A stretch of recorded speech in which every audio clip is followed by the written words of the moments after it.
నమస్తే అండి. నేను మీ లక్ష్మీ చౌదరిని. Welcome to my channel misty మధురిమలు తెలుగు ఆడియో స్టోరీస్.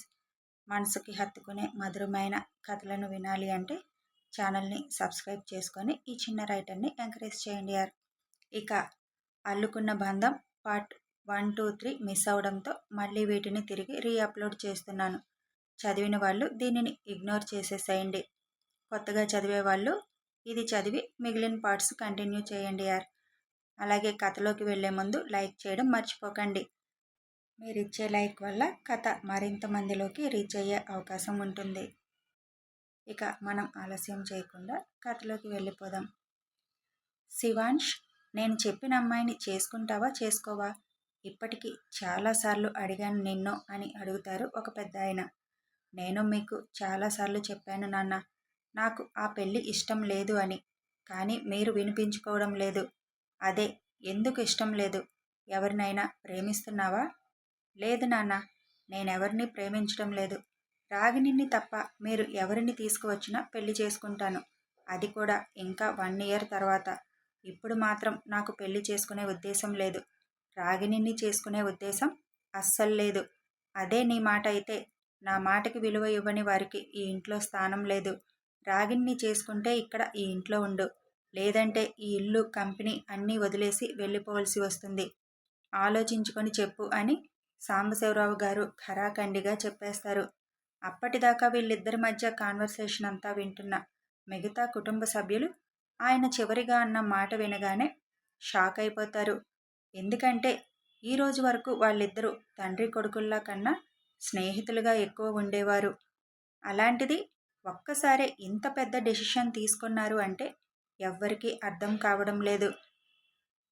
అసలు ఎవరు ఏం మాట్లాడాలో కూడా తెలియని షాక్లో ఉండిపోయారు. కానీ విజయ గారు మాత్రం కొడుకు కోసం మాట్లాడాలి అని ఏదో అనబోతుండగా ఆవిడిని మాట్లాడొద్దని సాంబశివరావు గారు ఒకే మాటతో ఆవిడ నోరు మోయించారు. ఇంతవరకు ఆ ఇంట్లో ఆయన చెప్పిన మాటకు ఎవరూ ఎదురు చెప్పింది లేదు. ఆయన కూడా ఆయన పెద్దరికాన్ని ఎప్పుడూ చూపించేవారు కాదు. అందుకే ఆయనంటే అందరికీ గౌరవం.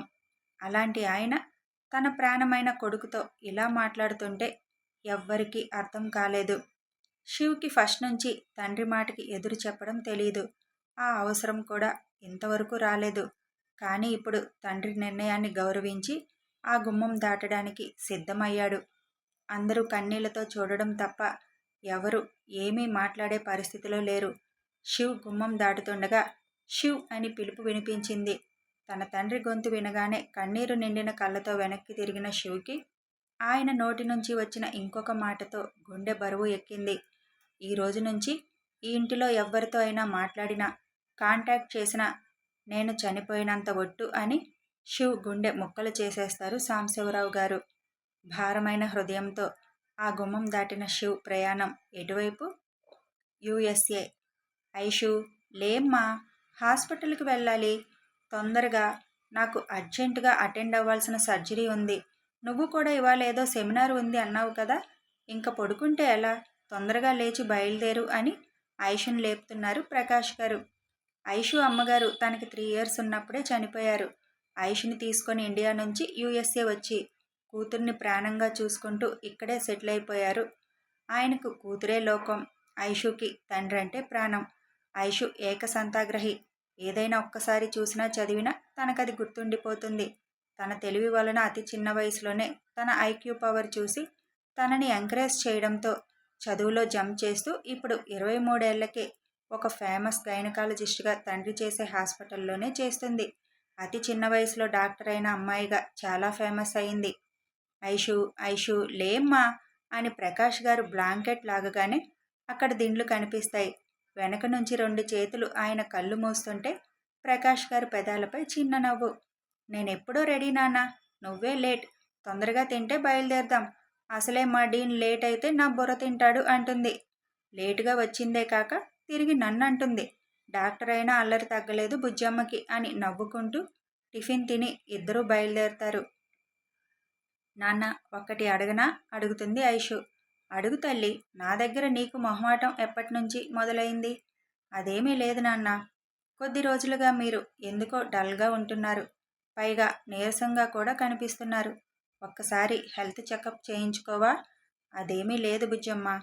హాస్పిటల్లో ఈ మధ్య రెస్ట్ లేకుండా సర్జరీలు అటెండ్ అవడంతో రెస్ట్ లేదు కదరా, అందుకే అలా అనిపిస్తుంది. అయినా నేను డాక్టర్నే, నా హెల్త్ నాకు తెలీదా? అది కాదు నాన్న, ఏమీ కాదు. హాస్పిటల్ వచ్చింది దిగు. ఇంకో 5 నిమిషాలు లేట్ అయితే మీ డీన్కి ప్రెస్టేషన్ పెరిగిపోతుంది అంటారు. బాబోయ్ నిజమే, ఆయన గోల పడలేను, నేను వెళుతున్నా, బాయ్ నాన్న అంటూ వెళ్ళిపోతుంది. ఐషు వెళ్ళగానే కారు పార్క్ చేసి అలాగే సీటు వెనక్కి తలవాల్చి పడుకున్న ప్రకాష్ గారి కంటి నుంచి నీళ్లు కారుతుంటాయి. నీకు చెప్పలేని చిట్టి తల్లి, ఎంత తొందరగా వీలైతే అంత తొందరగా ఒక మంచి అబ్బాయిని చూసి పెళ్లి చేసి నీకొక తోడుని ఇవ్వాలి. నాకు ఎక్కువ టైం లేదురా, ఈలోపే నా బాధ్యత తీర్చుకోవాలి అని ఆయన మనసులో అనుకుంటూ కాసేపు అలాగే ఉండిపోతారు. అసలు ప్రకాష్ గారికి ఏమైంది? ఎందుకు టైం లేదు అనుకుంటున్నారు? కథ మొదలైంది ఇప్పుడే. మరి ఇండియాలో ఉన్న శివాంష్ అమెరికాలో ఉన్న ఐశ్వర్యని ఎలా కలుసుకోబోతున్నాడు? ముందు ముందు కథ ఏం జరగబోతుంది తెలుసుకోవాలంటే ఛానల్ని సబ్స్క్రైబ్ చేసుకొని ఫాలో అయిపోవాలి యార్. అలాగే ఒక లైక్ చేయండి, షేర్ చేయండి.